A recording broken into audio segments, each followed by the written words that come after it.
when Ricky Chin became president. But what did he bring to the table? The club has asked me to come on board, assist them with what they're doing here, help them primarily with the whole thing of administration and organization. And I think we have done a credible job since I've been here. It has been a very good synergy between Bruce, Bicknell, the chairman, and other members of the executive to move the club from where it was last season. Last season, the club finished 6th. We're now finishing that in 3rd place. Our better goal average. We are also, our under 21 and our under 20 teams have fared much better this year, unlike previous years when they were not in the running or the reckoning for a title. They both were in the running for a title. So I think what has been done with the last season is actually telling off, and what we're really looking at is a 3-year plan for Waterhouse Football Club. How do you find it when they leave the football stadium and they go back into the community and they come back to training the next day? How are they? I would not be able to give you a fair assessment of that because I'm not on a day-to-day hands-on situation. I got very involved initially. I think we're putting all the pieces of the puzzles together, but I'm not really that hands-on. They are supposed to carry some influence on them corner because we are trying to present a positive profile and image from here. So when they go on their corner, it should help with some amount of positive reinforcement. Does that happen? I can't say. But we are working to make sure that everybody here, when they go back on them corner, they are an ambassador, a positive ambassador. So where does Waterhouse Football Club go from here? Well, some things we have not been achieving in the past. We have not been having players really in the national program. Right now, I think we have 5 players in the senior program. We may have about maybe around 6 players in the Olympic squad. That is really something that we're not used to. That will become the norm. That means we'll become a more competitive side. We'll be having players going off in the summer to Colorado Rapids for trials to see if they will be able to play Major League Soccer. That is things that has not really happened in a wholesale manner here, but that is where we're carrying it. So if we can get those things happening, we have 2 of our kids going off on scholarships, football scholarships. One is going to Akron. Akron is the #1 football soccer school in the U.S. One is going off to Texas. Also another outstanding Division I school. If we have the kids moving in that direction, youngsters in high school will see Waterhouse as a place to go because they may be able to get a scholarship by the influence of the club, 1. 2, they may be able to secure a professional contract somewhere in the world. That is what football is all about. A lot of money is spent here, a whole lot of money. And we can't get enough from sponsorship. So we have to do things like getting players in professional contracts where you will get some sum in either US, pounds or euros. Anything like that you can get is a bonus. And that is what we're working towards. Providing funding for a women football team, a youth program,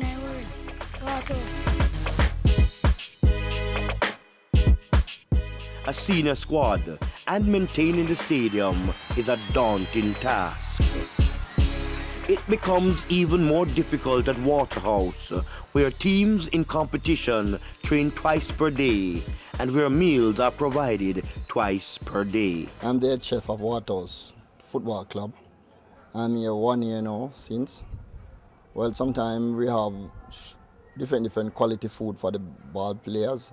Porridge, vegetable, rice and peas and chicken, chop suey, you name it, and it's very much expensive. Sometimes 4 or 5 times for the day to cook, because sometimes we have 7 teams, and sometimes we have 4 matches for a day. A lot of food we have to cook, and it's so expensive. In Waterhouse, you don't have to look very far to find the colors and symbols of the football club. But the community is not just all about football.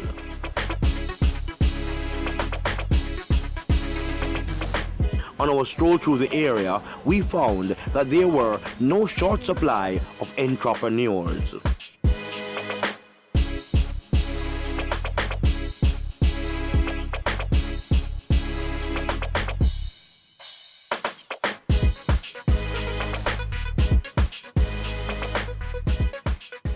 Yeah man, right now you see this is the furnace that we use melt the aluminum.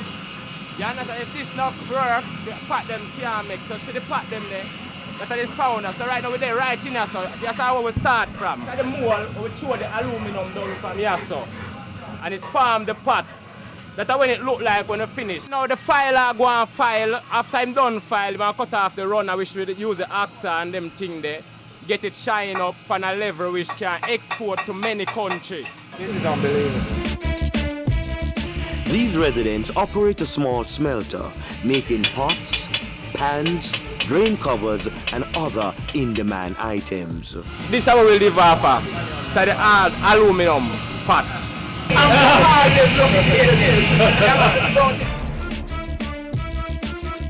Not far from the smelter, a chicken coop or fowl coop was under construction. It's in progress and it should be finished within 2 days. How many chickens are going to fit in here? And what size chickens? Big and small. Where are you going to buy them from? Well, we're not really, because we're supposed to get our next sponsor. Okay. Somebody's supposed to sponsor. Okay. And what you going to do with the chickens? Like Sell them? supply, yeah, like that's the food shop up here. And the community, you know, you have other people who come and say, you know, so Is there, chicken to it. is there room to expand? Huh? Is there room to expand Yeah, we can in expand. this area?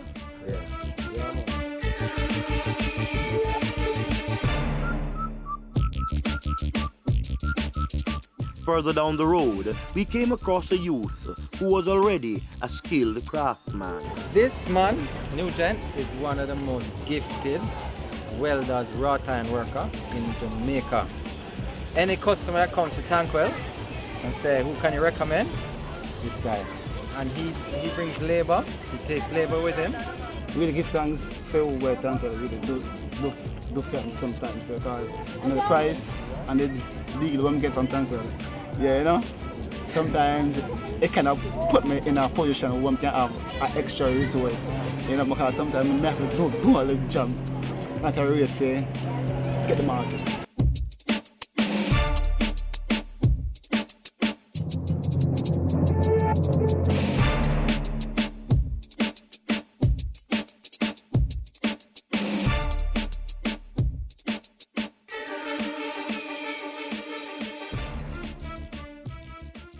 Remember part-time which for Miss Prendergast did give it, and like she say, when if you study it now, maybe come on the exam and you come on the exam. You get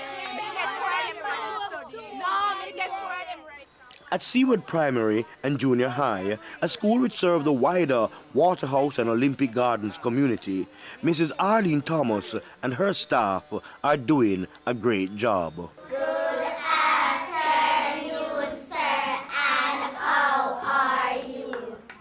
I'm fine, and I hope everybody is working hard and taking care of your school. My name is Kadina Mackenzie. My school is Seaward Primary and Junior High School, and I love school. Why do you have such a good pass rate among the kids, too, which is, you know, paramount to anything else? Team effort again with teachers going the extra mile. Parent support is very good. And we have found that over the years we get the children in the upper school who are like at 0 in their reading level, and the teachers work with them, and we have seen where they are doing well in their grade 9 exam. Last year we had good passes, getting a lot of 80s and 90s, and even with the literacy exam now we see ourselves improving steadily. In many schools, you find that kids go from one class to the other because of their age, not because they pass. And at the end of grade 9, they can't really read and write. And what have you done differently here and does that what experience have you had here? The reading. It has been our greatest challenge. As I told you, we would get the children who are not doing well, who have not done well in the grade 6 GSAT exam, so those students would come to us. And we have a reading program where we ensure that all the grades read. So on the timetable, we timetable reading for the first half an hour every day on both shifts. And the teachers know that that time is set for reading, and they work with the children. Also, our reading specialists work with those upper school children too.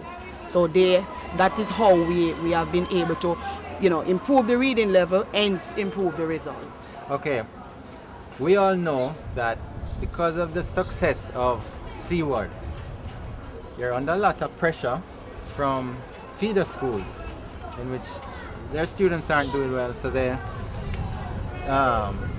you have to take them in. So what do you do for them, and how much pressure does it put on you with your existing school system here, with all these feeder schools coming to you? Actually, when the children come to us, we don't turn them back. Regardless of what, we don't turn them back because we know that our teachers can really work on them to make a difference. So usually we would get the ones who are not doing well. We are always getting the ones who are not doing well, always, most of the time. In recent times, we find that persons want their children to come to Seaward because we have improved somewhat, probably in how we look and all of that. But most of the time, we get the children who are not doing well, and we have to work that miracle. The smartest girl. The school has much to be proud of. Protect their crops from grasshoppers because poisons have killed our grasshoppers. The question from like one could be like the answer.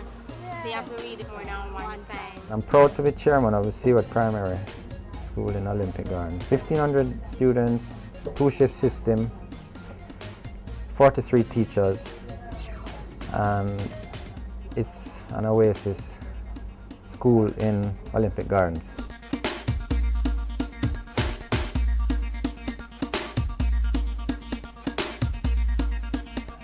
We want to thank the chairman, Mr. Bignell, for helping Seaward Primary and Junior High. Bye.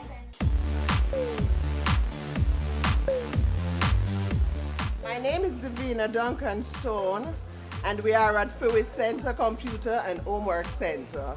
The FIMI Homework Center on Balcom Drive was built for the students of Waterhouse. The center is run by Mrs. Stone, who describes it as an oasis for the children who find it difficult to do their homework at home. FIWI Center is a very important center to the community, and it's really, I appreciate this center because I get to do my homework here, because most times the community does not have access to computers. We come over here, I get to do my homework, and I get to help others in need of it. Like, I've gotten individuals that are not sure of what to do with their homework, and I'm always here for them. And we always have Miss Stone as a help as well. And this center is really important because without it, most individuals wouldn't have somewhere to go in the afternoon. They could be roaming the street, but they decide to come here, and we come and we do our work, and it's based off a school, and it's very important because without it, I don't know where I'll go after school.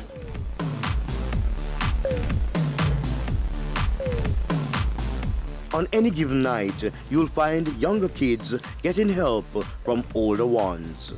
Here, even adults join the computer classes. We do basic computer classes for adults and children. We have a homework program here where the children comes after school to get assistance with their homework. We also do counseling, basic counseling here with the children who have problems. We're also here for the parents. We also do counseling with the parents also. We are here as the bridge from the school to the community, to the homes. We are here just to give service, whatever may be needed in the community. On our visit, each child in attendance was given the gift of a football by Bruce Bicknell. The footballs were well received, not only by the students, but also by the large crowd outside.